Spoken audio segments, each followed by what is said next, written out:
I learned the truth about my daughter on a Tuesday night at 9:14 p.m. when my phone buzzed with a message I wasn't meant to see.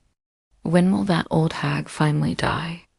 I'm so tired of tiptoeing around her. I read it once, then again, and with every word. Something in me didn't break. It stilled as if someone had quietly closed a heavy door inside my chest. For a long moment, I just sat there in my favorite armchair, my hands resting on the crocheted afghan draped across my knees. At 80 years old, my fingers have grown thinner over the decades, but they still know how to hold on to the edges of truth without shaking. And the truth was devastatingly simple. My daughter, my only child, the baby I'd nursed through colic and childhood fevers, had finally said out loud what she'd been thinking for years. Only she hadn't meant to send those words to me. No, that poisonous little message was intended for her husband, Brad, a private sigh of irritation about the woman who had fed them, housed them, and pretended not to notice the way their eyes hardened like river stones whenever I entered a room. I didn't cry. At my age, tears rarely come for fresh wounds anymore. They come for old ones that were never properly tended to, never cleaned out and bandaged. Instead, I simply folded my phone closed as if tucking a letter back into its envelope and listened to the quiet house settling around me in the darkness. This home has always been gentle with me, you understand. Its wooden beams remember my laughter from the years when my husband James still walked these halls, when his boots left muddy tracks on the kitchen floor and his voice filled every corner. Perhaps that's why the message felt less like a betrayal and more like confirmation of something I'd already begun to sense, like a draft sneaking in through a door left slightly ajar. Down the hallway, I could hear the muffled clatter of my daughter loading the dishwasher. I imagined her expression tight, impatient, pinched, as if kindness toward me cost her more than she could afford to spend. They thought I was already asleep, you see. They often thought that. Old age to them meant absence, silence, a soft piece of furniture placed in the corner and occasionally dusted with obligatory politeness. I sat there for a long time, long enough for the kitchen lights to click off, long enough for footsteps to pass my door without pausing, without checking to see if I needed anything. They didn't check on me anymore. They rarely did, unless they needed something from me. My signature on a document, my pension statement, the reassurance that this house was still in my name and not theirs. The message glowed in my mind, the way truth sometimes does cold, bright, strangely clean and clarifying. When I finally rose from my chair, my joints protested with their familiar complaints, but not enough to stop me. I moved slowly through the house I've lived in for 43 years, letting my hand graze the familiar textures along the way. The oak banister James had polished every spring without fail. The hallway wall where we once marked our daughter's height with pencil marks. She was 6 when she reached the brass doorknob, 10 when she surpassed it, 24 when she stopped reaching for me altogether.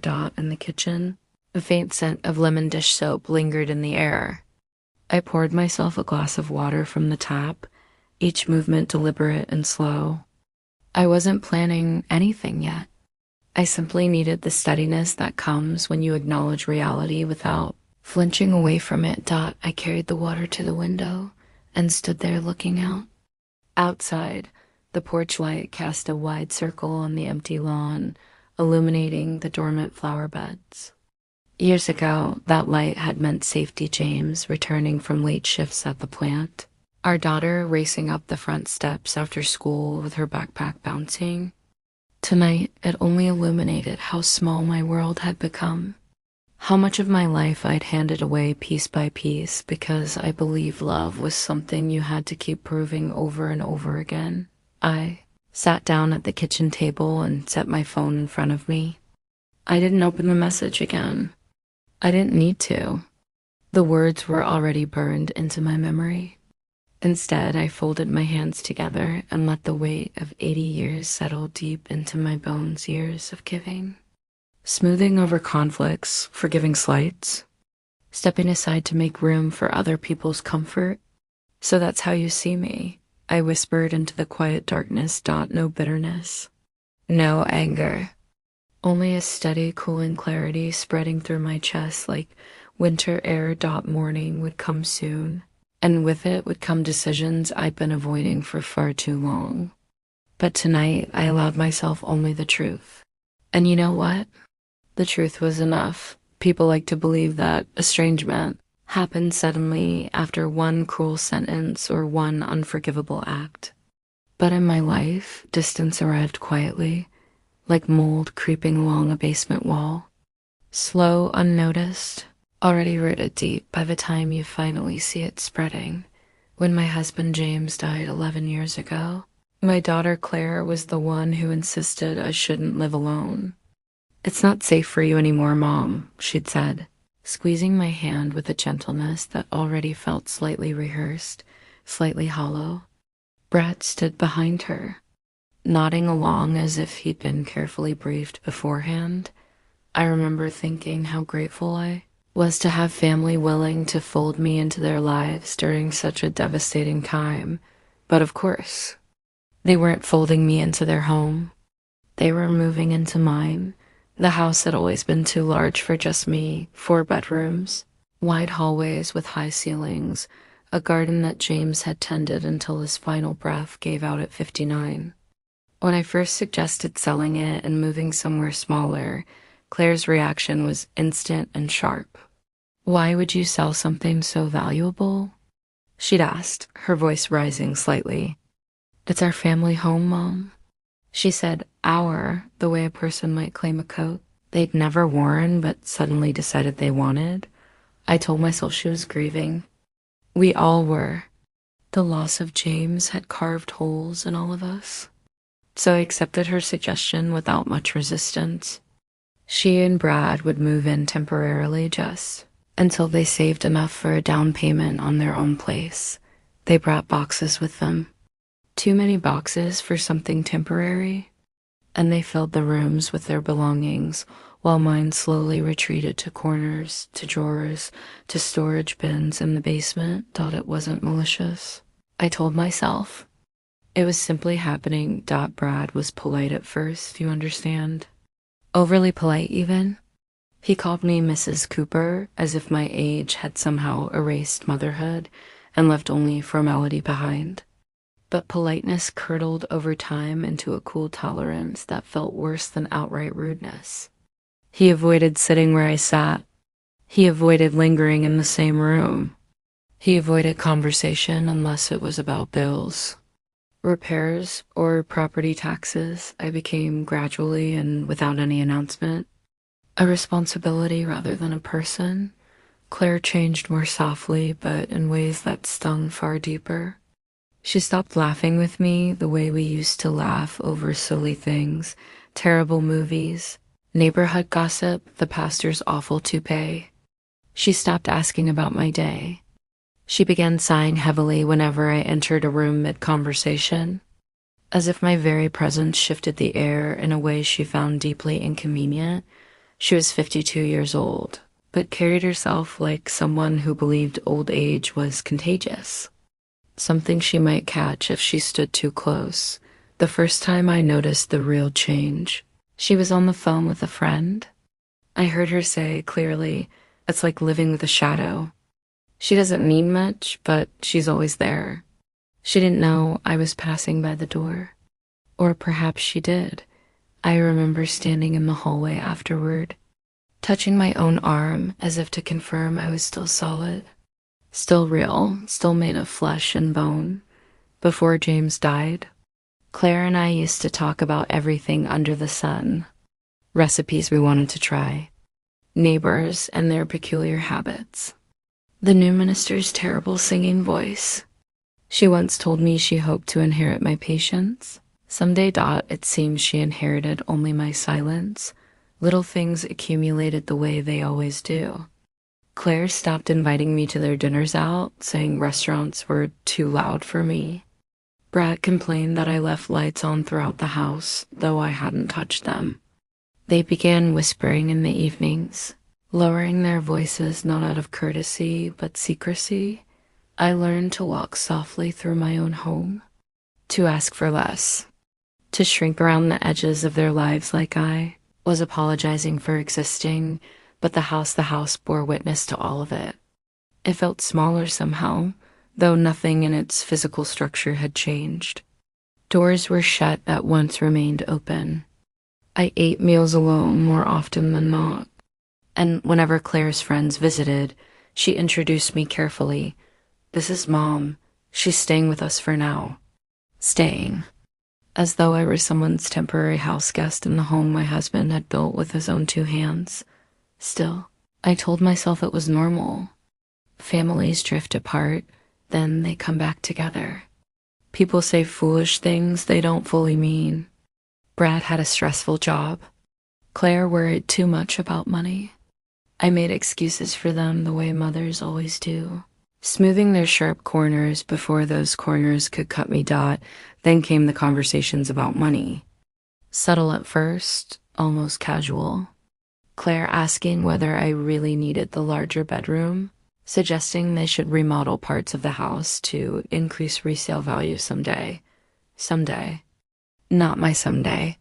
There's Dot, and when I didn't react strongly enough, she began leaving brochures on the kitchen table, glossy pamphlets about estate planning for seniors, with highlighted passages about transferring property early to reduce inheritance taxes. I recognized the tactic immediately. Make me believe it was helpful, responsible, sensible. People forget that 80, you've seen every strategy before.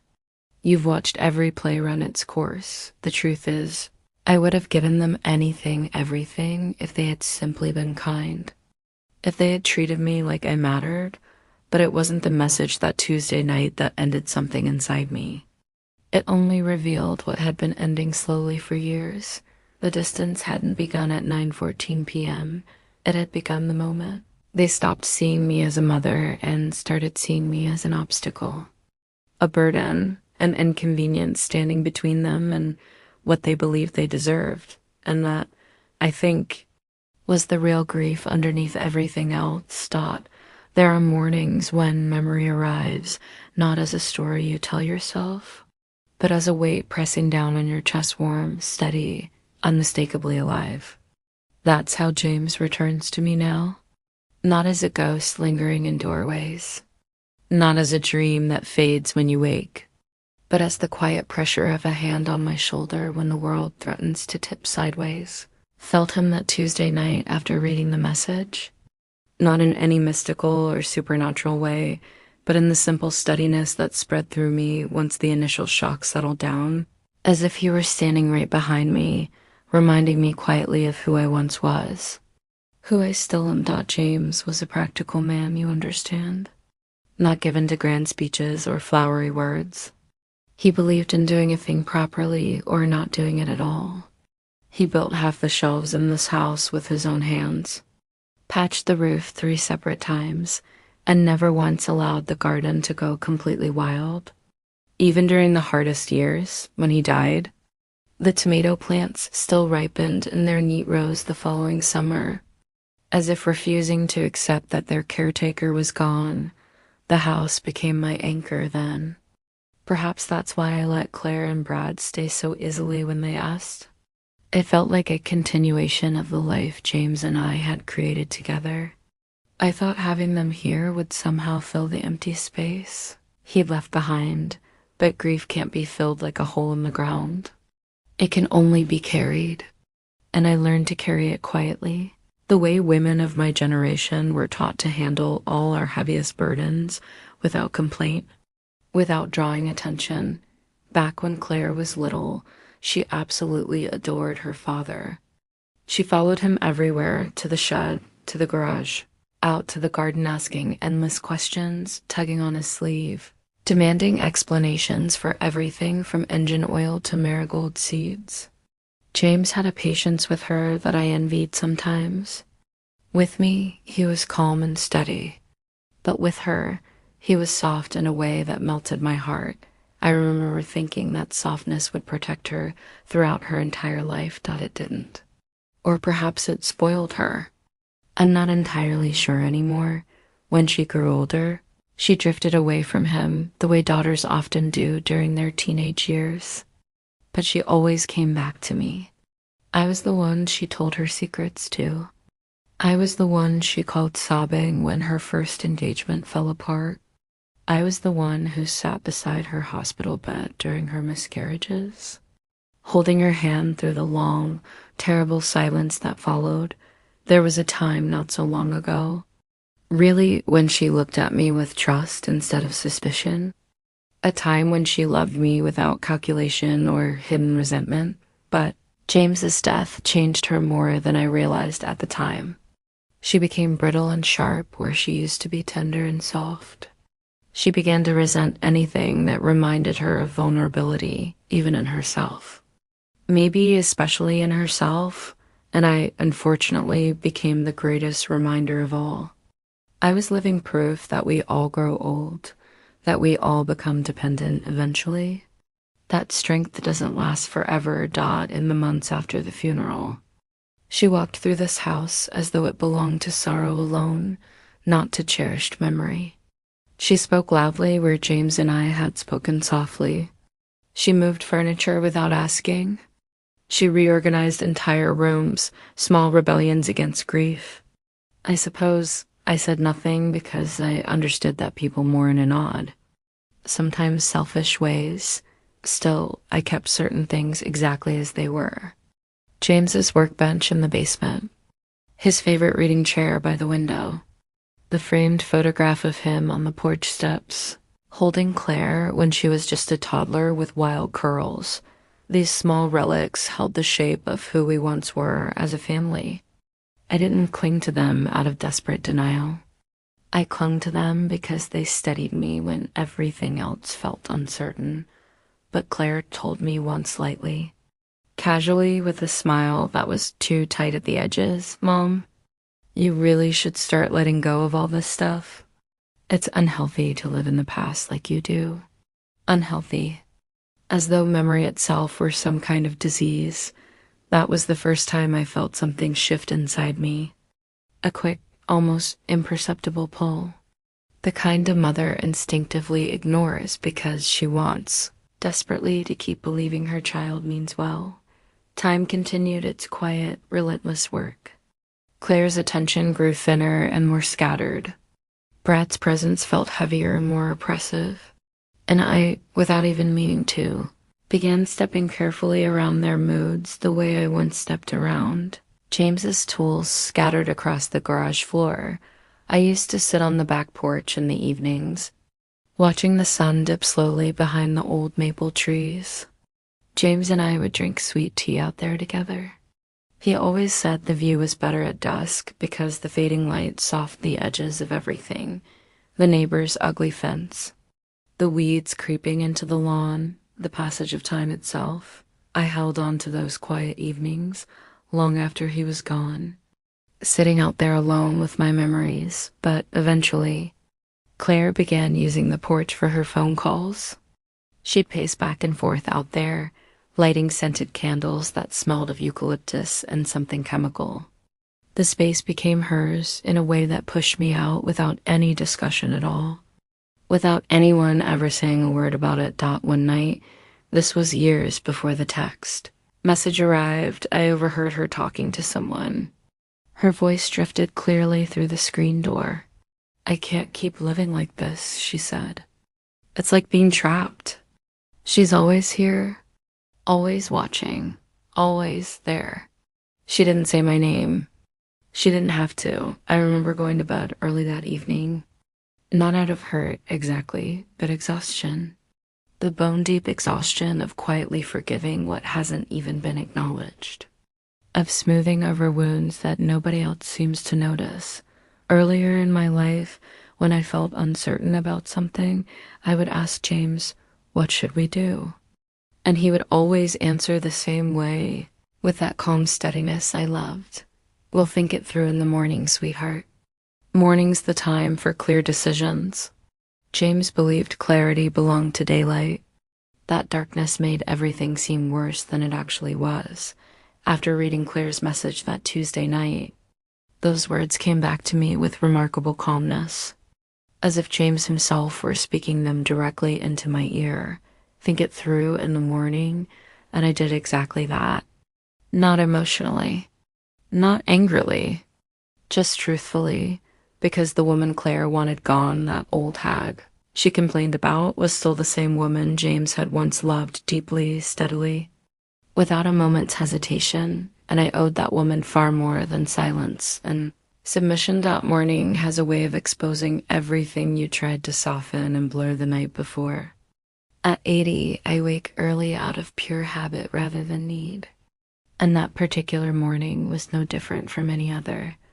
The house was still dark when I opened my eyes, wrapped in that deep, bluish quiet that makes you intensely aware of your own breathing, your own heartbeat. I sat up slowly in bed, letting my joints catch up with the idea of movement. The message from the night before hadn't vanished with sleep, hadn't dissolved into some bad dream. It waited for me, sharp and unchanged, like a stone sitting on the kitchen table. I didn't reread it. I didn't need to. Instead, I folded the quilt at the foot of my bed with careful precision, smoothed down the corners the way I always do, and stood there for a moment just listening to the silence. Claire and Brad were still asleep in their room at the far end of the hallway, very room James and I had once shared for 34 years of marriage. I'd moved into the smaller guest room years ago, at Claire's gentle suggestion. It makes more sense this way, Mom. You don't need all that space anymore. And I'd complied without resistance, without argument. That morning, for the first time in years, I noticed the smallness of everything around me. Not the physical size of the room itself, but the way I had compressed myself into a version of living that required me to stay constantly out of everyone's way. I dressed quietly in the dim light, choosing a cardigan James had always particularly liked, the soft gray one with the thinning elbows that I couldn't bring myself to throw away.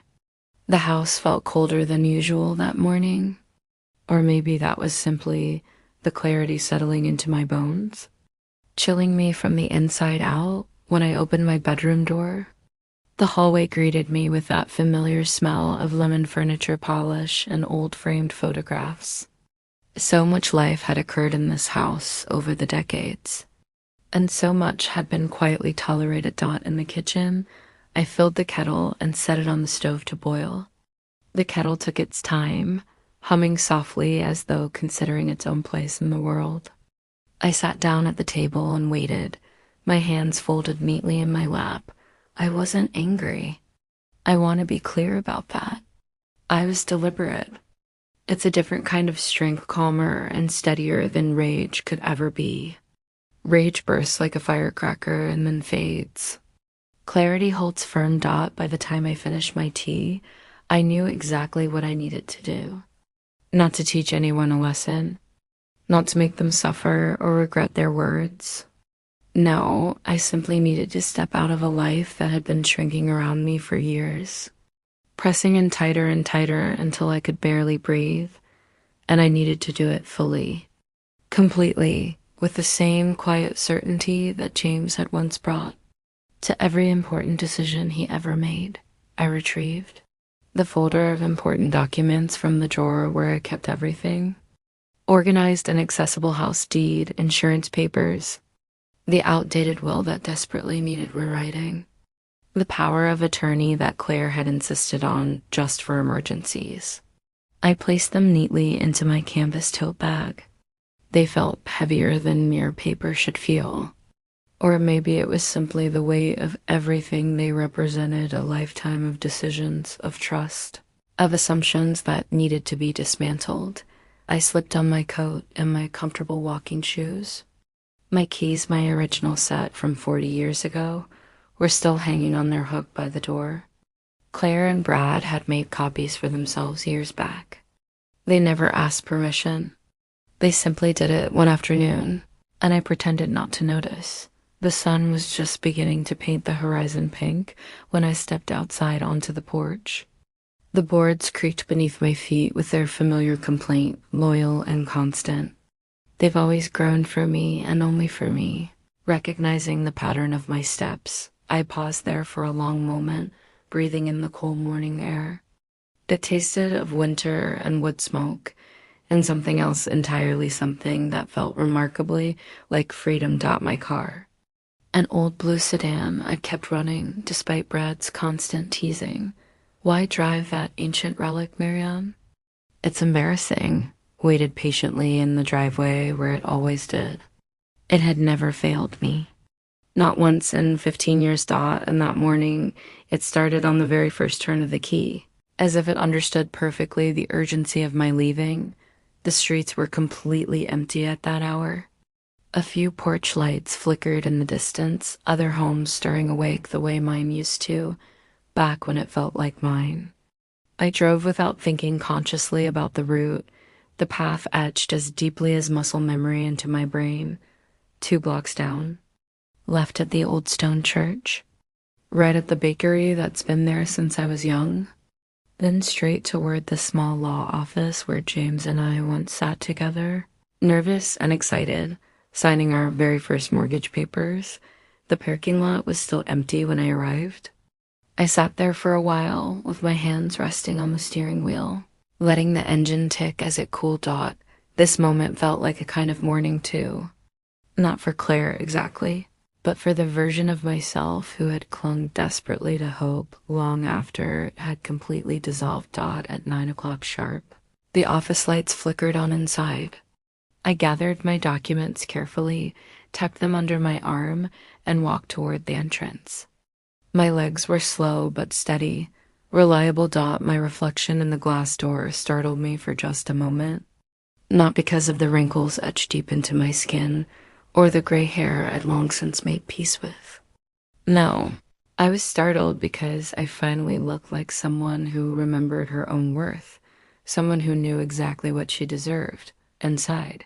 The receptionist greeted me kindly, recognizing me from years past. "Mrs. Cooper, good morning. Do you have an appointment today?" "I don't," I said clearly, "but I believe it's time I made some very important changes." She nodded with understanding and led me to the waiting room. I sat down in one of the comfortable chairs, holding my tote bag close against my chest. I wasn't nervous. I wasn't even particularly hopeful. I was simply ready. For the first time in years, maybe decades, I felt like the house I'd lived in for so long.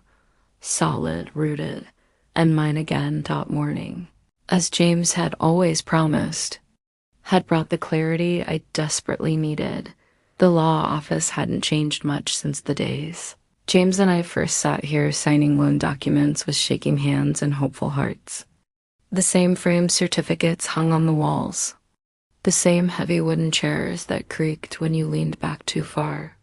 Even the scent felt exactly as it had 20 years ago: old paper, industrial carpet cleaner, and stale coffee that had been sitting too long on the burner.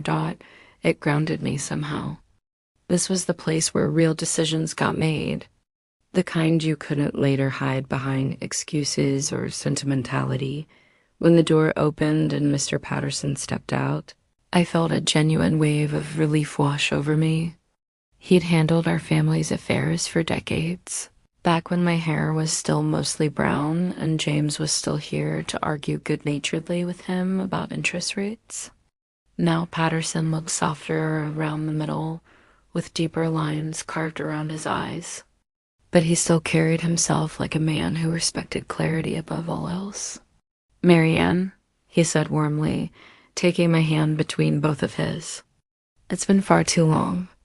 Please come on in."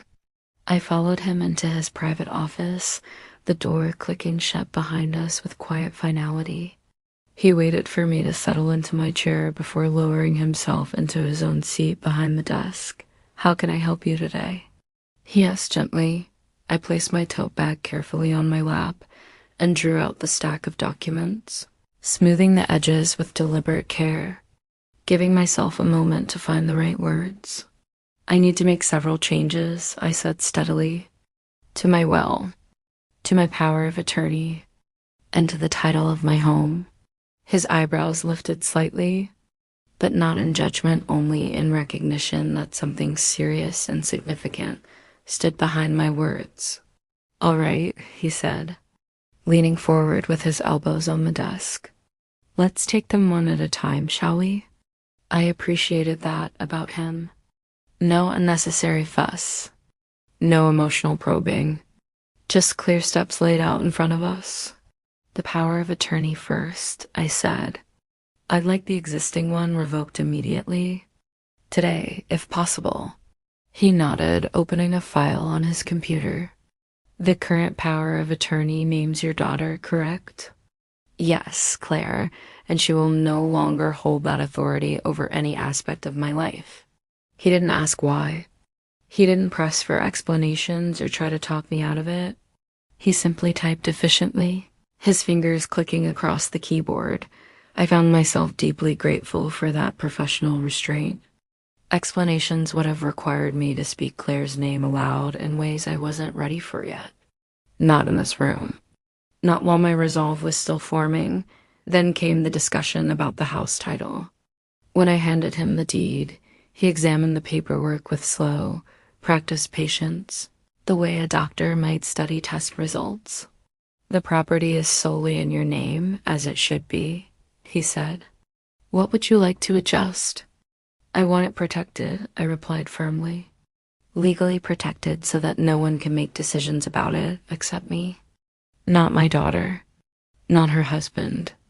Not anyone acting on their behalf. He nodded thoughtfully. There are several ways to accomplish that. Irrevocable trust. A life estate with retained control. Transfer on death designation. No, I interrupted gently but firmly.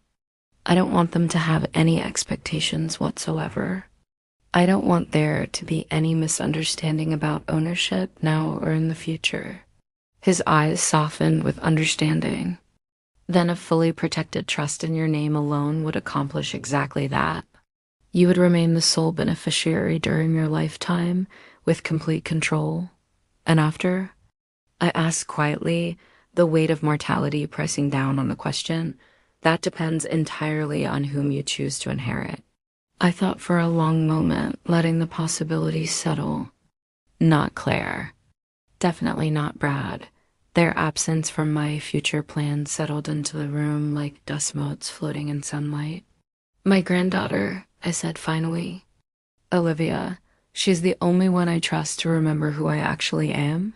He began drafting the preliminary documents right then and there. I watched him type, each keystroke sealing away pieces of the life I'd lived for the past decade. Dismantling assumptions brick by brick. Next came the will itself. He asked his questions gently but thoroughly, guiding me through each section and implication, making absolutely certain I understood every single detail. I did. I understood more clearly than I had in years. Are you certain about these changes?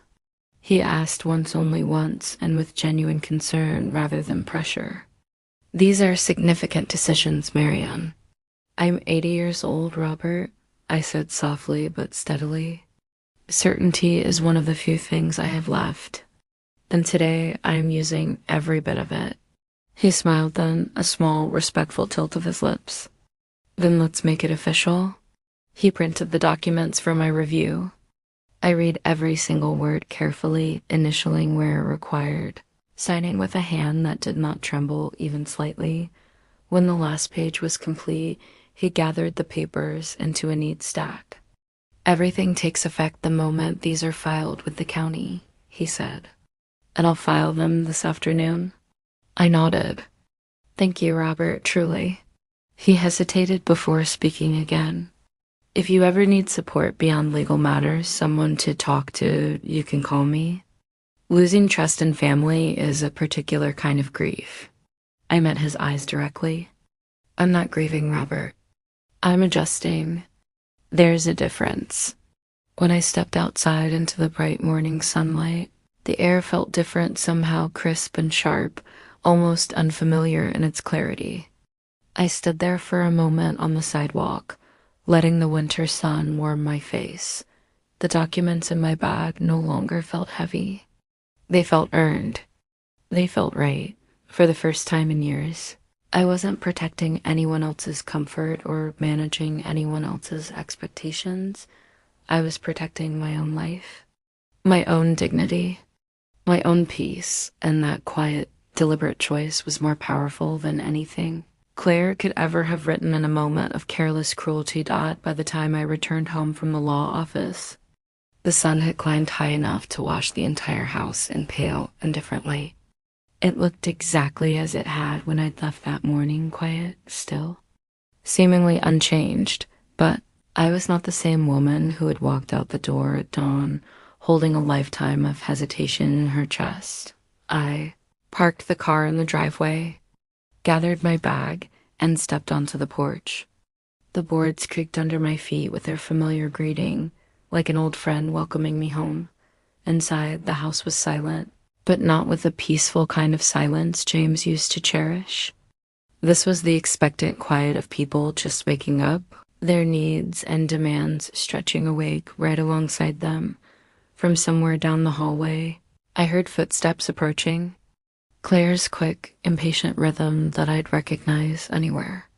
She emerged from the kitchen holding a coffee mug, her hair still unbrushed, wrapped in the navy bathrobe I'd given her 3 Christmases ago. She looked genuinely surprised to see me fully dressed with my coat still on. "Mom, you're up early," she said. There was no concern in her voice whatsoever, only mild irritation, as though my very existence had disrupted her carefully arranged morning thoughts. "I have things to take care of," I answered calmly. She frowned slightly. "Things? What things?" "You didn't leave a note or anything."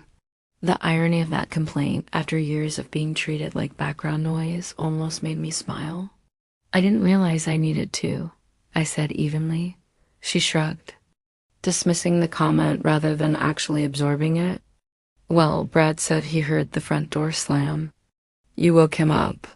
Brad appeared then right on cue, bleary-eyed and adjusting his glasses. "Marianne," he muttered with that clipped politeness he reserved for strangers and telemarketers. "Everything all right?" "Yes," I said simply. "Everything is exactly as it should be." Neither of them heard the deeper truth in my tone. They rarely listened for meaning anymore, only for inconvenience. Claire moved toward the dining table, already shifting mentally into the day's irritations. "I swear, Mom, sometimes you make things so unnecessarily complicated. If you're going somewhere, just tell us. We can't be constantly guessing what you're doing at your age." I watched her speak that tight mouth, those restless hands, and felt the quietest separation settle between. Used like a curtain dropping slowly on a stage. She had absolutely no idea how little right she had any more to dictate anything about my life. "I managed just fine," I said. She opened her mouth to argue, but the kettle on the stove began whistling shrilly, pulling her attention away. She turned toward it, muttering something under her breath about responsibility and consideration. Brad yawned loudly, checked his phone with a frown, and disappeared toward the bathroom without another word. They moved through the house with the absolute confidence of people who believed everything in it, the space, the air, the time, even me, belonged entirely to them. They didn't notice my tote bag sitting beside the door. They didn't sense the fundamental shift in the air around us. They didn't recognize that something foundational had already been removed from under their feet. I walked slowly to the living room and sat down in James's old reading chair. It welcomed me the same way it always had, with a small sigh in the cushions and a gentle settling against my back. From here, I could see clearly out to the back garden. The soil looked dark and rich, ready for spring planting when the time came. James would have been out there by now, preparing the beds for tomato seedlings. Claire returned with her tea and hovered uncertainly in the doorway. "Mom, did you pay the electric bill? I saw something about an update coming through your email. I folded my hands calmly in my lap. The bills are no longer your concern. She blinked rapidly. What does that mean? Before I could answer, Brad called from down the hall, his voice sharp with annoyance. Claire, did you change the Wi-Fi password? It's not working on my phone. She groaned with exasperation. Mom, did you press something on the router again? I didn't touch the router, I said gently, but I had touched something far more central to their comfort, their access, their assumptions, their absolute certainty that I would always be here, quiet and pliable and willing to fade into the background. For the first time, I saw genuine confusion flicker across Claire's face. A small, sharp confusion, like a gust of wind lifting the edges of a rug she thought was nailed down. She didn't yet understand what was coming, and I didn't feel any need to explain it before it arrived on her doorstep in official envelopes. I simply sat back in James's chair, letting the room breathe around me, and allowed the truth to take its rightful place in the house that had always been mine. By midday, the house felt strangely hollow, as if the walls themselves could sense the shift that Claire and Brad still hadn't quite noticed. They moved around in their usual patterns, opening and closing cabinets, complaining about minor inconveniences, filling the air with the small, constant friction of dissatisfaction, and yet underneath all that familiar noise, something had already begun to settle firmly into place. Something irreversible. I spent the morning in my room, sorting slowly through drawers. Not because I intended to pack immediately, no, that time hadn't arrived yet, but because the simple act of touching my own belongings reminded me that I still had a life separate from the two people who treated me like an obstacle in their path. I found old letters from James, tied with faded ribbon, a small wooden box containing Olivia's childhood drawings, stick figures, and wobbly hearts, the silver brooch my mother had given me when I turned 30. Each item studied me, anchored me to who I'd always been. I heard Claire on the phone in the kitchen, her voice carrying clearly down the hall. No, I don't know why the Wi-Fi isn't working properly. Brad thinks Mom messed with something again. She said it loudly enough that she wanted me to hear, wanted me to feel guilty or foolish. I stepped into the hallway and spoke gently but firmly. I didn't touch anything, Claire. She waved a dismissive hand in my direction as if I were nothing more than a warm breeze. Okay, Mom, whatever you say. I didn't bother correcting her further. Explanations were completely wasted on people who had stopped listening years ago. Around 1 o'clock, I called the locksmith I'd found in the phone book. A polite young man answered on the second ring and offered me an appointment for the following week. If possible, I said clearly, I'd like everything done today. This afternoon, ideally. There must have been something in my tone age doesn't weaken intention. It only distills it down to its purest form because he agreed immediately to rearrange his schedule. I can be there by 3 o'clock. Ma'am. He arrived right on time in a white van with his company name painted on the side, tools arranged neatly in the back. Claire watched him from the front window, her face puzzled and slightly suspicious. Gavin came over to where I was standing and asked, Marianne, what's this about? We don't need new locks. No, I said calmly. I do.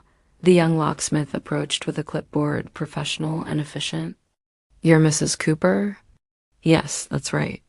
And you want the front, back, and side doors all wreck-eyed, correct? That's correct. Claire stepped forward quickly, her voice rising. Wait, why? We already have perfectly good locks. This doesn't make any sense. They won't be your concern anymore, I replied with perfect calm. Brad looked at me sharply, something hardening in his expression. Are you implying we won't have access to the house? I didn't answer immediately. Instead, I addressed the locksmith directly.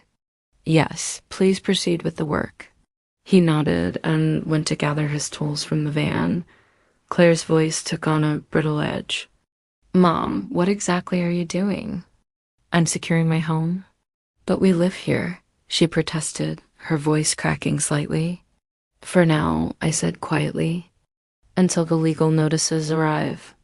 I watched the words settle over them like fine dust after an explosion. They didn't fully understand yet, but they could feel the shift happening the way a person feels the first. Vibration in the ground before a train arrives at the station. The locksmith worked quickly and efficiently. Metal clicked and scraped. Hinges shifted. Keys turned with crisp finality. It wasn't the sound of conflict. It was the sound of boundaries being established, something Claire and Brad had never expected me to set while he worked. I went to the study and typed out a brief message to my attorney, confirming the lock changes and asking him to finalize the official notice of termination of residency because they were not tenants with legal rights. They were guests without any contract. And the law, unlike family loyalty, does not bend for the sake of convenience. When I returned to the living room, Brad was pacing back and forth like a caged animal. This is a complete overreaction, he muttered. It has to be some kind of misunderstanding. Claire confronted me again, but her tone had shifted noticeably. Not anger now, but uncertainty tinged with fear. Mom, if something's wrong, just talk to us. We can work this out. I looked at her for a long moment. She had James's eyebrows, the same arch and thickness, but none of his steadiness, none of his kindness. I did talk, I said quietly. For years. You just didn't hear me. The locksmith handed me a small envelope containing the new keys. I thanked him sincerely, paid him in cash, and walked him to the door. When it closed behind him, the silence inside the house felt entirely different. Lighter somehow, clearer, no longer shaped by their assumptions and expectations. Claire stood with her arms crossed tightly over her chest. Brad stared at the floor, his jaw clenched. They both looked smaller than they had that morning. Diminished somehow. I placed the new keys carefully in my pocket. There will be papers delivered soon, I said. Official documents. You'll have time to make arrangements. Arrangements for what? Claire whispered. To find a place where you're actually wanted. I didn't raise my voice. I didn't need to. I simply turned and walked down the hallway, feeling the floor steady and solid beneath my feet in a way it hadn't been in years. The first real confrontation happened sooner than I'd expected. It began with a sharp rattle at the back door, followed by Brad's raised voice drifting through the hallway like smoke. Was in the living room sorting through a small stack of old bank statements when his footsteps approached, heavy and uneven with frustration. Marianne, he called out, his tone clipped and tight. My key doesn't work. I didn't answer right away. I placed the papers in a neat pile and smoothed the surface of the table with my palm, taking my time. Only then did I turn slowly toward him. He stood in the doorway, breathing hard, frustration simmering just beneath his skin. Claire hovered anxiously behind him, chewing the inside of her cheek the way she'd done since childhood, when she felt things slipping beyond her control. The locks have been changed, I said simply. He stared at me as though waiting for a punchline to some joke he didn't understand. Yes, I gathered that much. Why? Because this house is mine, I replied. And I'm securing it properly? That doesn't make any sense, Claire snapped, stepping forward. We live here, Mom. This is our home too. For now, I said softly but firmly. But not for much longer. Claire's eyes widened in a way I hadn't seen since she was a child, caught doing something she absolutely shouldn't. She took another step toward me.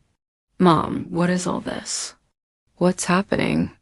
Their panic rolled through the room like fog, thick and disorganized. I could almost feel it collecting in the corners, pressing against the windows. I remained seated, my hands folded calmly in my lap. There will be official notices delivered within the week, I said. Your residency here is being formally terminated. Brad let out a short, humorless laugh. Residency? Are you seriously talking to us like we're tenants? No, I said. Tenants have legal agreements and rights. You do not. Claire's voice rose with a sharp edge. You invited us here, Mom. Years ago. You said we could stay. I allowed you here, I corrected gently. And that allowance has come to an end. Brad stepped forward, anger tightening his jaw and making his face flush. You can't just throw us out into the street. We've lived here for years. We have rights. And not a single day, I replied steadily, have you treated this home or me as something you valued. They fell silent for a moment. In that pause, I saw something flicker across Claire's face. Not remorse exactly, but calculation. A frantic mental search for the right combination of words to regain control of the situation.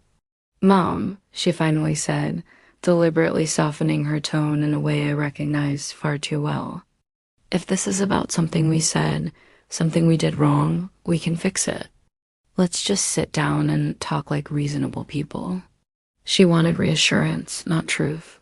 She wanted me to back down, to smooth things over the way I always had. I took a measured breath.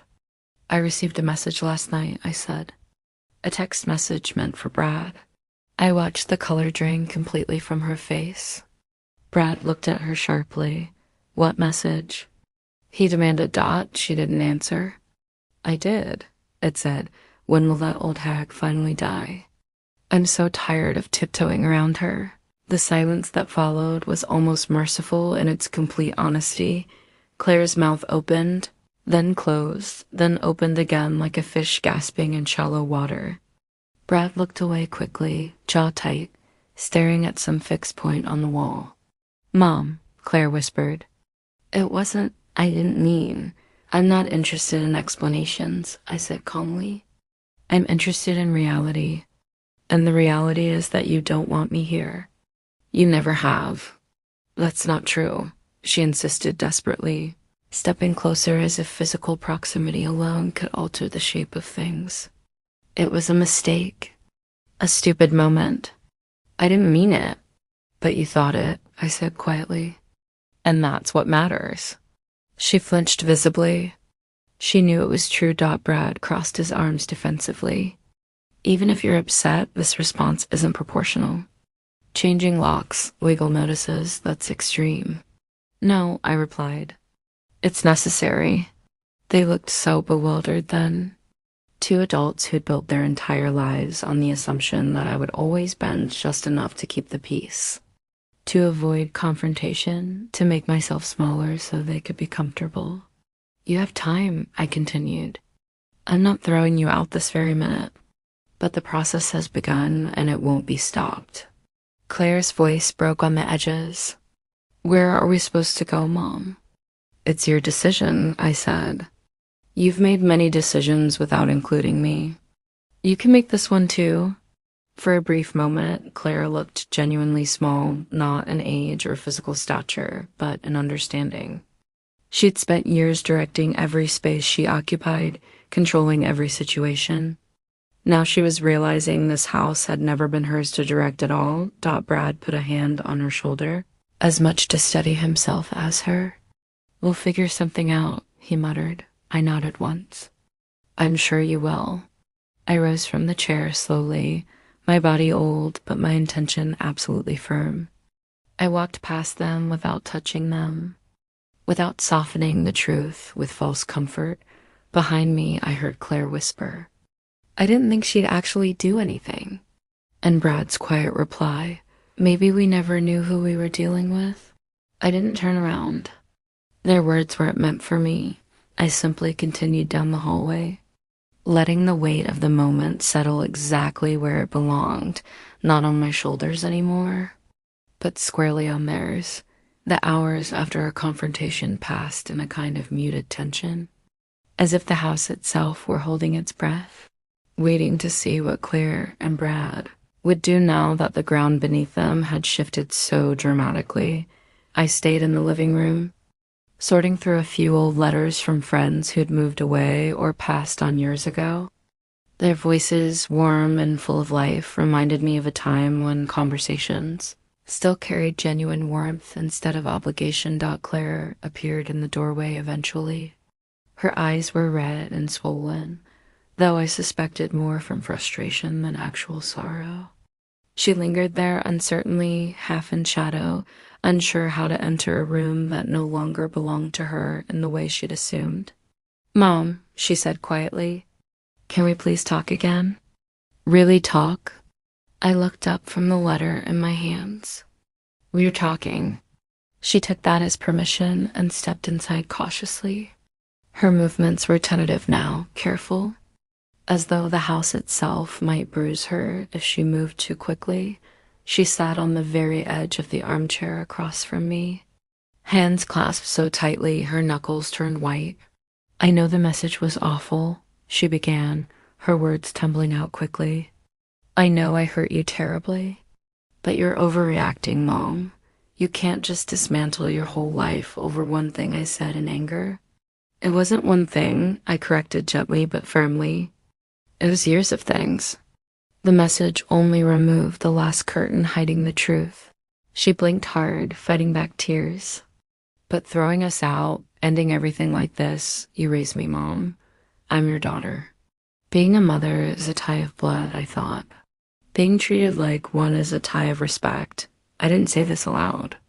Instead, I folded the letter carefully in my hands and set it aside.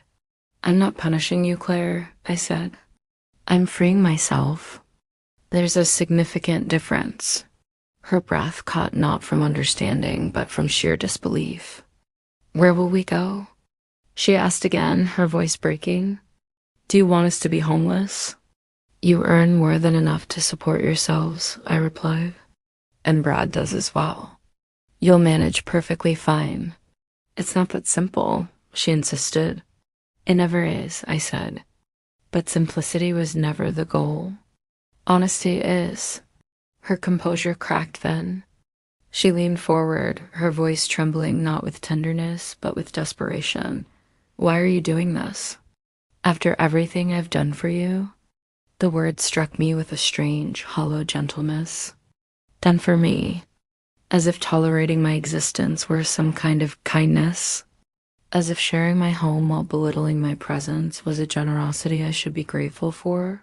I met her eyes directly. "Tell me one thing you've done for me out of love, Claire." "Just one." She opened her mouth, closed it, looked away. "I've taken care of you," she said weakly. "That isn't true," I replied. "You've managed me." "There's a world of difference." Her shoulders sagged forward. She looked older for the first time, not in years, but in the weight of realizing a version of herself no longer held any power here. "I didn't mean what I wrote," she whispered. I was angry and frustrated. "I said something stupid." "I believe you didn't mean to send it to me," I said. "But you absolutely meant the words themselves." Tears collected in her lashes, threatening to spill over. For a brief moment, I felt that old maternal instinct rising up, the reflexive urge to comfort her, to smooth away her sorrow even when it wasn't deserved. But I stayed absolutely still. Some distances shouldn't be closed once truth has drawn them. "You're choosing to misunderstand me," she said quietly. "No," I answered. "I'm choosing to hear you clearly, finally." That ended the conversation more cleanly than any raised voices ever could have. Claire stood up slowly, wiping her cheeks with the back of her hand. She walked toward the hallway, her shoulders bent inward not from age, but from the collapse of assumptions she'd carried for far too long. At the doorway, she paused without turning around. "So this is final?"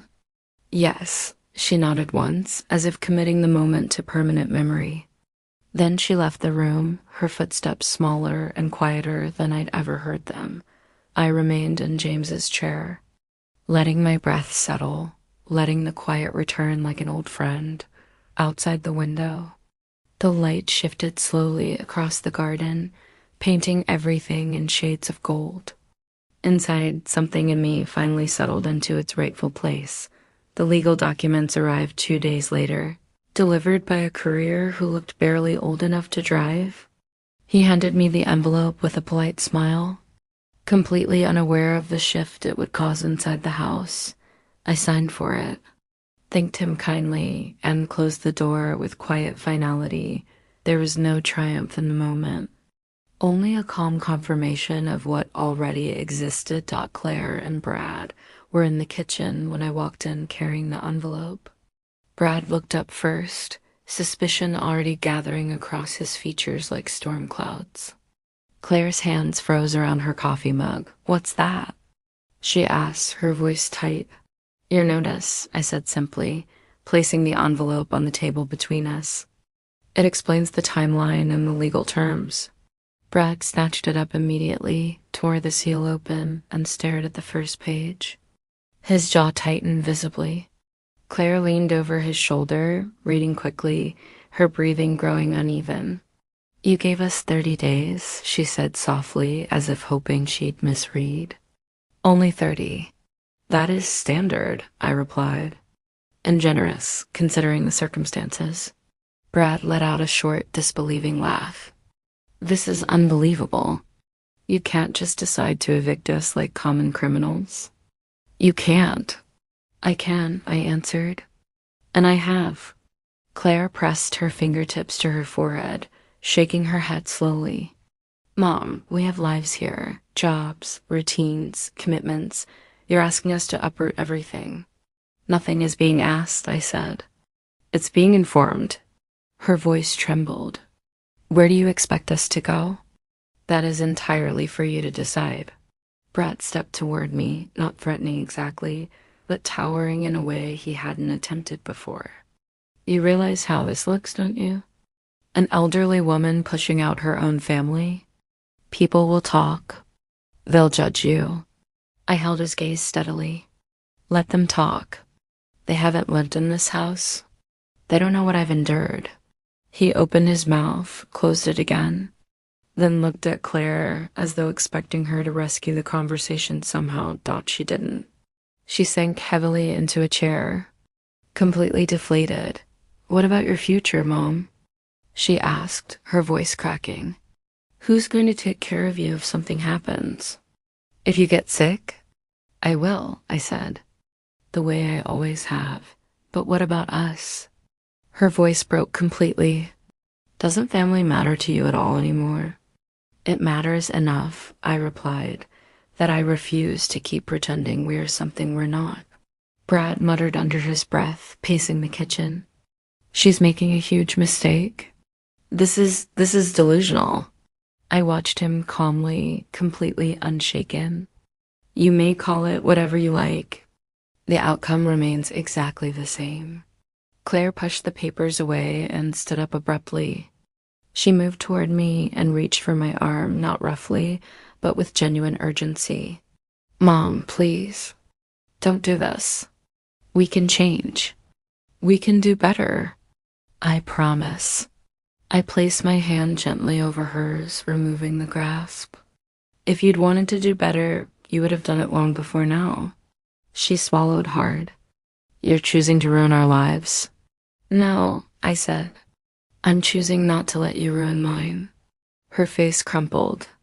She looked at Brad helplessly, as if expecting him to argue her back into safety somehow, but he seemed suddenly older too. Tired, completely out of rehearsed lines. "We can fight this legally," he said quietly. "We have rights." "You can try," I answered. "But the house is mine." "The law is not on your side." Silence settled again, heavier this time. Not the silence of waiting, but the silence of realizing the argument was completely over. Claire wiped her eyes and whispered, "I never thought you'd choose yourself over us." I looked at her steadily. "I should have chosen myself years ago." She turned away, shoulders hunched forward, and Brad followed her down the hall without another word. Their footsteps sounded different now, less confident. more uncertain about where they belonged in the world, that the house felt larger in their absence. As if it finally recognized who it truly belonged to, I remained at the kitchen table, letting the documents rest beneath my fingertips. The moment didn't feel victorious. It felt necessary. For the first time in a very long time, the house and my life were no longer slipping through my fingers. They were returning to them. The day I decided to leave the house myself was quieter than I'd expected. Not dramatic, not heavy with ceremony, just quiet, the way a long conversation ends when both people have finally said everything there is to say. Claire and Brad spent the morning moving through the rooms, like unsettled ghosts, opening cupboards, closing them, whispering to each other in short, clipped bursts that carried just far enough for me to hear. I moved more slowly, deliberately, taking in the house, not as a place of recent conflict, but as something I had tended lovingly for half a lifetime. In the afternoon, I walked into the main bedroom, the one that had been James's and mine before Claire had claimed it for herself all those years ago. The room smelled faintly of furniture polish, though I hadn't touched it in weeks. Light filtered through the curtains the same way it always had, softening the edges of the dresser James had built entirely by hand. I stood there for a while, letting the memory of him settle around me like a familiar blanket. Not sorrowful exactly, just steady. It reminded me of who I'd been before the years grew heavy with disappointment. I began packing only what was truly necessary. A few dresses, some comfortable sweaters, James's pocket watch that still kept perfect time, the recipe box with Olivia's handwriting tucked between my own cards, a framed photograph of the three of us on the porch steps. Squinting into the summer sun, I chose things that belonged to my life, not the life Claire and Brad had constructed around me without my permission. When Claire saw the suitcase sitting by my door, she froze completely. "Mom, where are you going?" "To my new place," I said simply. She blinked rapidly. "You're moving out now? Before we even leave? Before all of this drags into something uglier than it needs to be?" "Yes." She stepped closer, her face twisted with confusion and something that looked almost like fear. "But this is your home. You said so yourself." "It is," I replied, "which is why I'm choosing the terms of how I leave it." Her face twisted with confusion and what looked like genuine fear. Not of losing me, I realized, but of losing the version of me who had lived under their rules for so long. Brad appeared behind her, his expression tight and pinched. "Where exactly are you going?" "To a cottage near the coast. A quiet place. The paperwork was finalized this morning. I didn't tell them that the trust documents for the house had been filed at exactly the same time, ensuring they would never touch a penny of it." Claire shook her head slowly. "This makes no sense at all. Why would you leave your own house?" "Because staying would keep us all trapped in the same destructive pattern," I said. "And I'm finished with patterns that erase me." For a moment, she just looked at me, truly looked, not as an inconvenience or a burden, but as someone she didn't recognize anymore. It unsettled her deeply. I could see it in her eyes. "I never wanted it to be like this," she whispered. "I know," I said, "but wanting and doing are not the same thing." I carried my suitcase to the front door. The weight of it was manageable, so much lighter than the years I was leaving behind. When I stepped outside onto the porch, the cold air filled my lungs in a way that felt almost new, almost like breathing for the first time.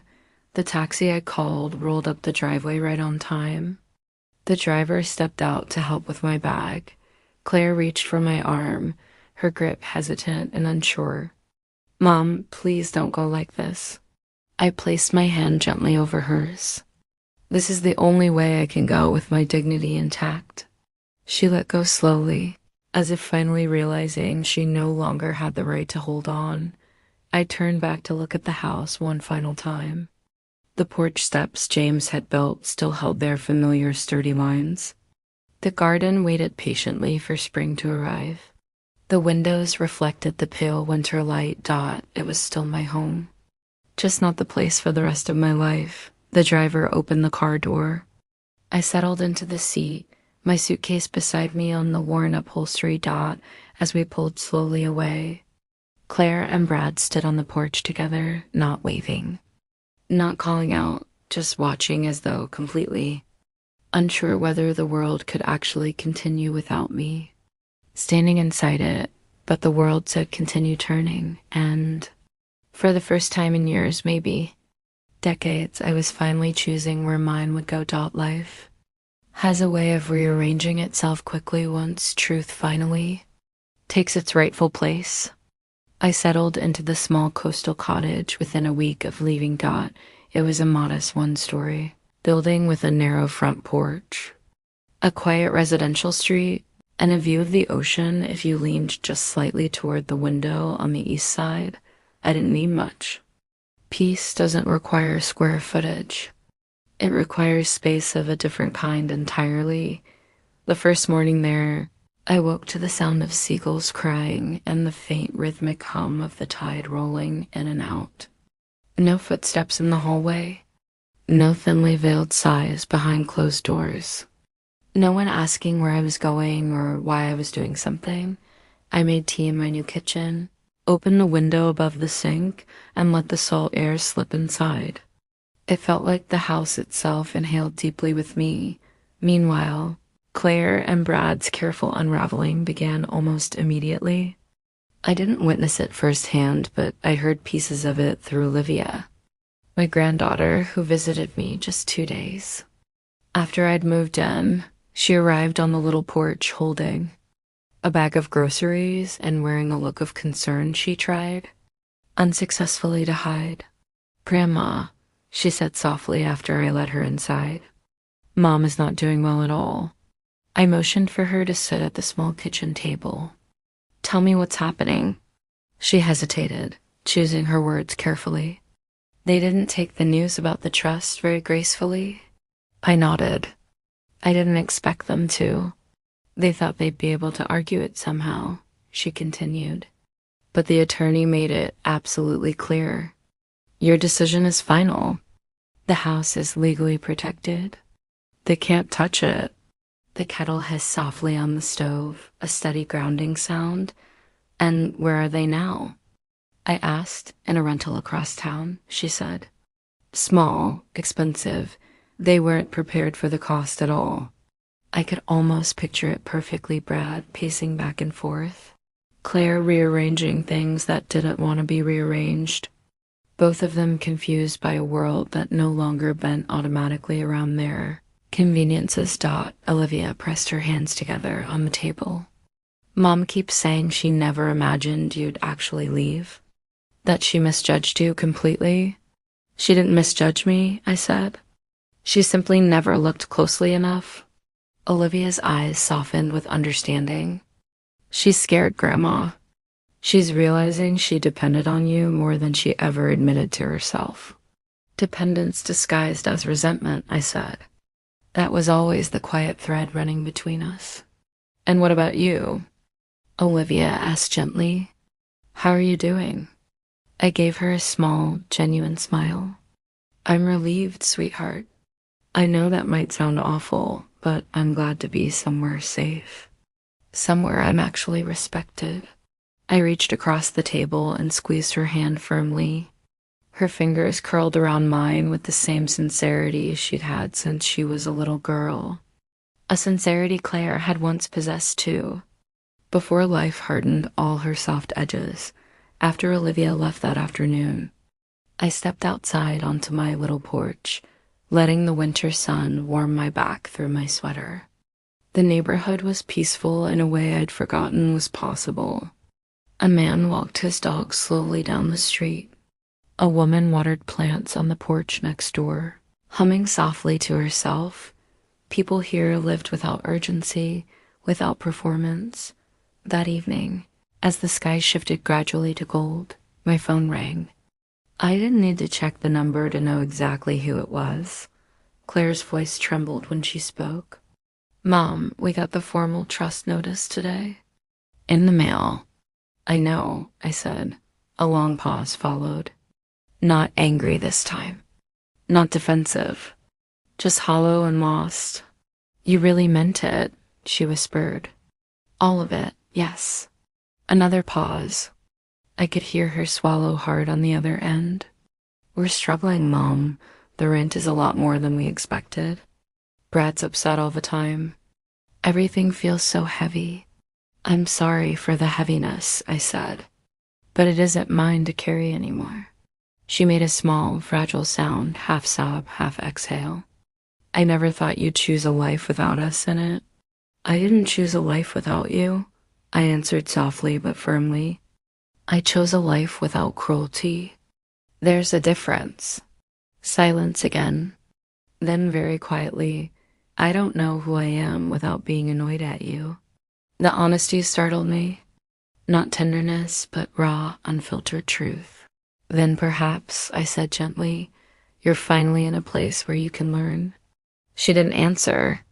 She simply breath shaky and uneven. As if adjusting to air she'd never had to inhale before. When the call ended, I stood by the window, watching the last streaks of light fade slowly over the water. Their lives were collapsing outward. Piece by piece, mine, for the first time in years, was folding inward into something steady and private and completely my own. The days began to settle into a rhythm I hadn't known in years.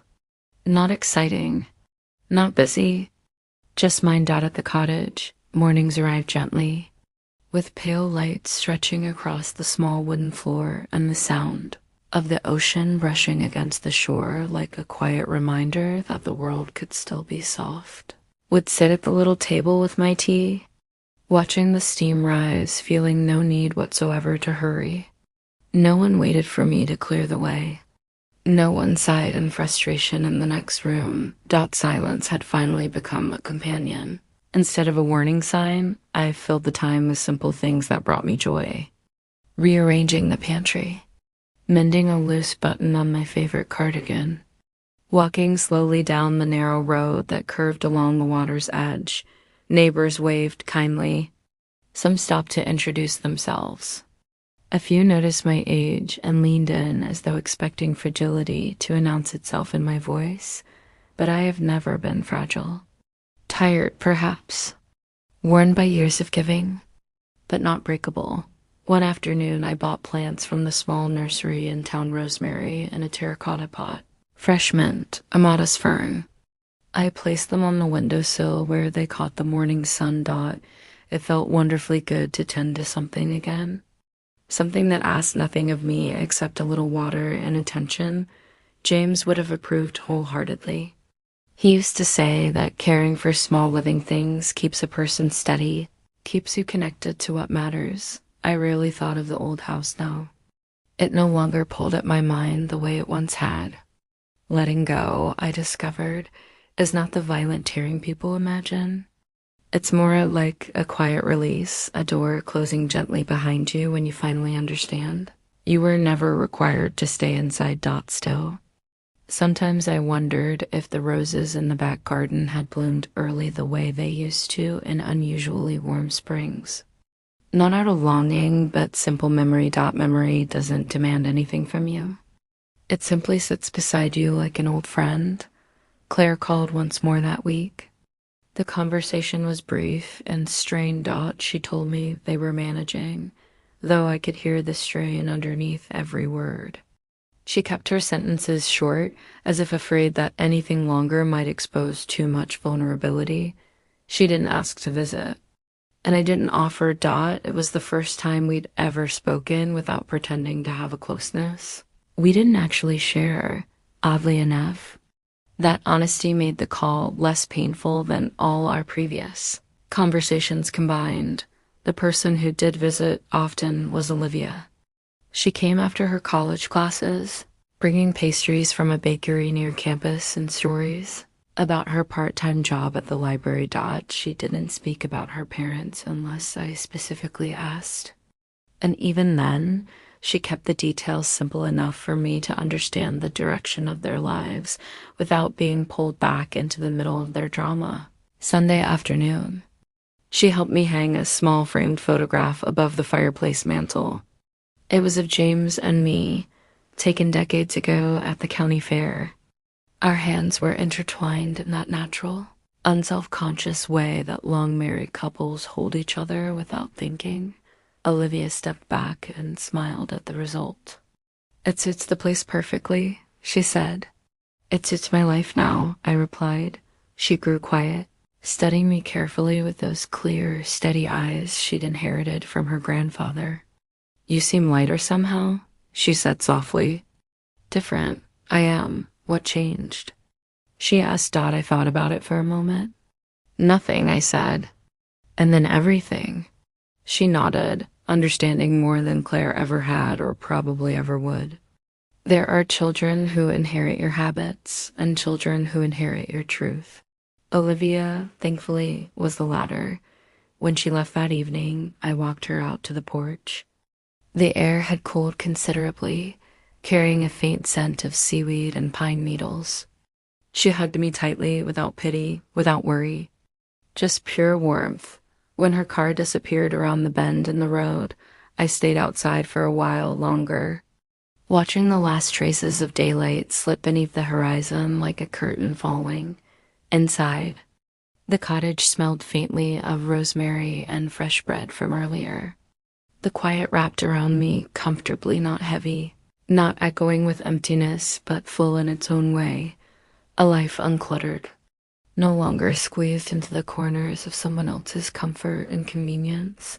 I sat in my chair by the window, folded my hands in my lap, and breathed in the stillness. For the first time in decades, I wasn't bracing myself for anything. No harsh words, no cold silences, no small cruelties disguised as concern. I was simply living. And it was enough. It was late afternoon when Olivia called and asked if she could stop by again. Her voice held that familiar calmness I'd come to recognize and appreciate. She never rushed me, never pushed. I told her of course she could come. I put the kettle on and set out 2 cups, the good ones with the thin porcelain rims and delicate handles. I don't save nice things for special occasions anymore. Life itself is the occasion worth celebrating. She arrived with her backpack slung over one shoulder and a soft smile on her face. "Grandma, the ocean smells so much stronger today," she said as she stepped inside. "You can really feel the salt in the air." "It means the wind is shifting direction," I replied. "It does that when the seasons start to change." She sat across from me at the little table, folding her hands the way James used to do when he was preparing to say something important. Her eyes wandered briefly over the room, the photograph above the mantel, the plants thriving on the windowsill, the half-finished crossword puzzle on the table. She absorbed the place the way one absorbs a painting in a museum, noticing what was there and also what was no longer missing. "Mom wants to visit," she said finally, carefully. "But she doesn't know how to ask." I stirred honey into my tea slowly. "She knows how. She just doesn't want to risk hearing no." Olivia nodded, the faintest crease forming between her brows. "She's different lately. Smaller somehow. She doesn't talk as confidently as she used to." "Life humbles people," I said. "Some learn from it. Some don't. Do you want her to come?" Olivia asked gently. I looked out the window where the pale winter sun lay across the porch like spilled milk. The question wasn't sharp or accusatory. It was gentle, but it required complete honesty. "I don't want her to come out of guilt," I said. "And she isn't ready to come out of love." "Not yet." Olivia considered that thoughtfully. "Would you ever forgive her?" "Forgiveness is a word people use too quickly," I said.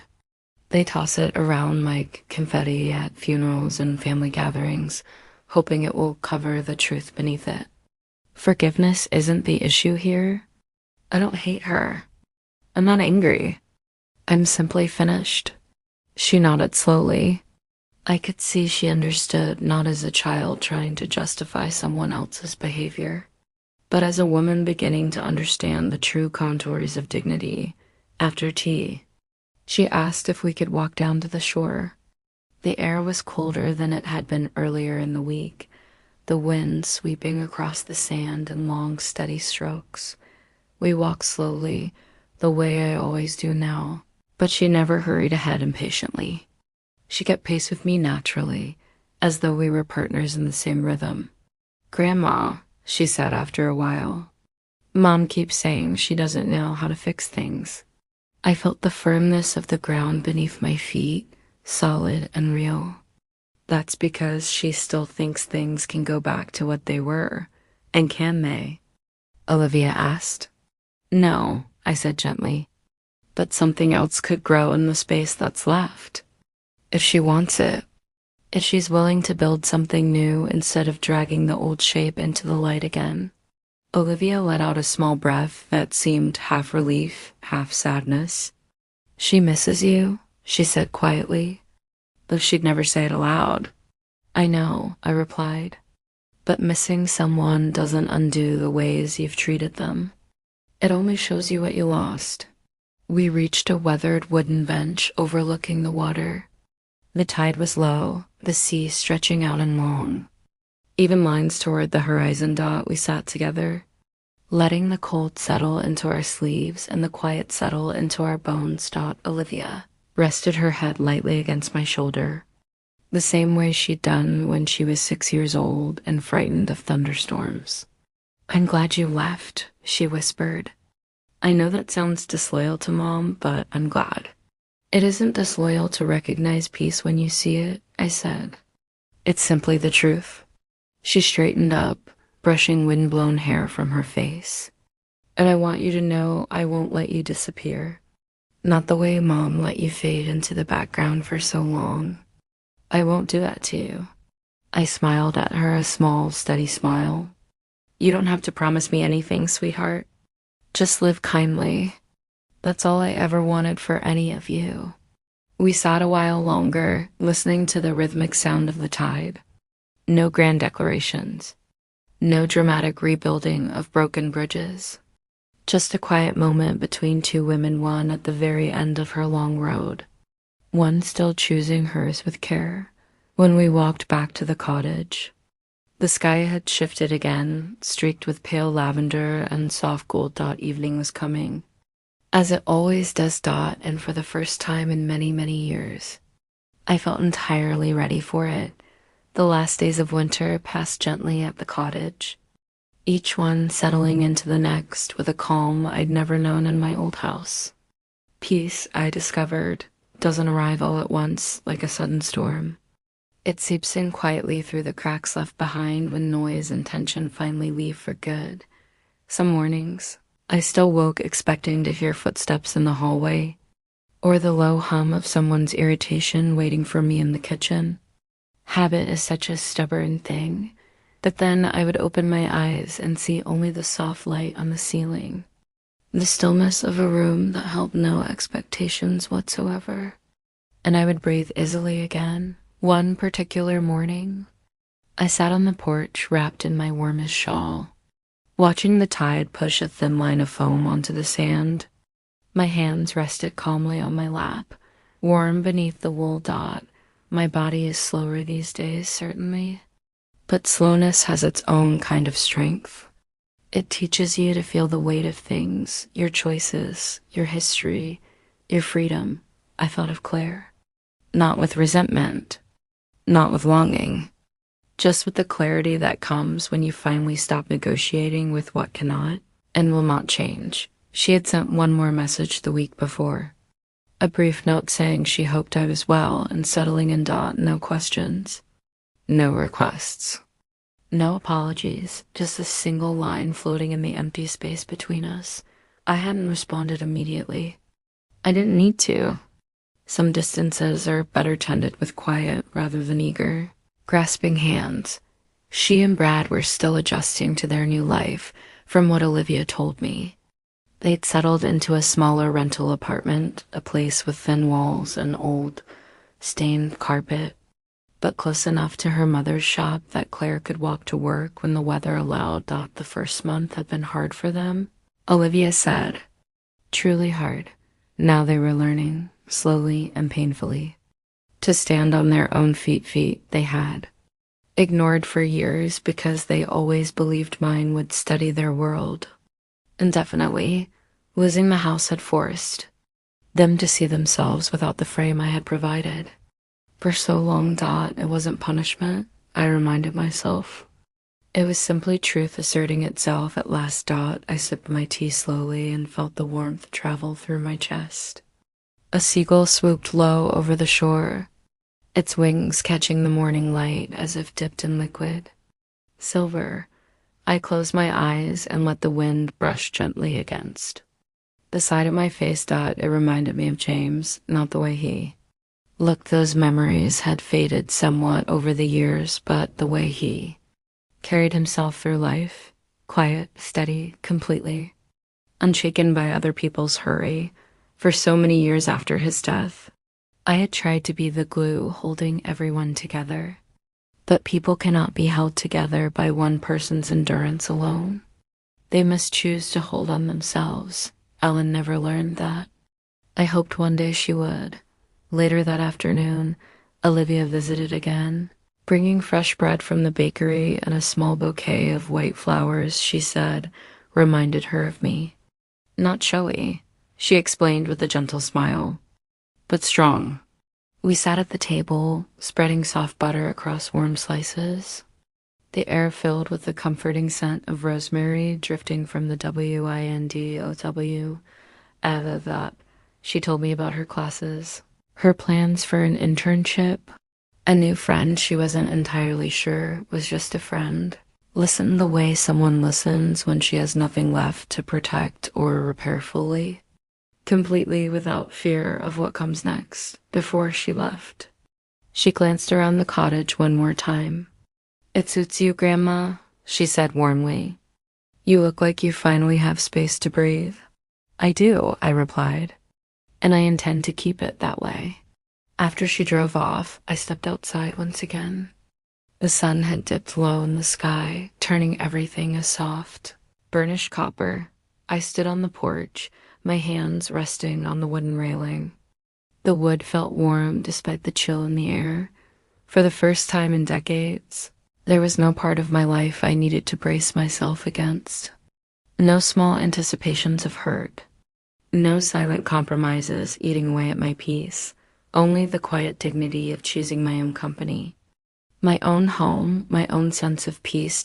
If there is a moral to all of this, it is beautifully simple. You do not owe your life to people who make you disappear inside it. You do not owe your home, your spirit, or your silence to those who treat them carelessly. Dignity is not something given to you by others. It is something you reclaim for yourself. I stepped back inside the cottage, closed the door gently behind me, and let the warmth greet me like an old friend. My life at 80 had finally, truly become my own. If this story touched something deep inside you, I hope you'll share your thoughts in the comments below. Your voice matters more than you think.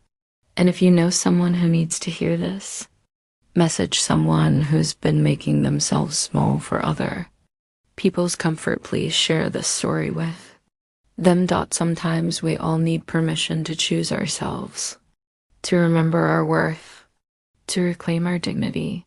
Thank you for listening. Thank you for being here with me. God bless you all, wherever you are.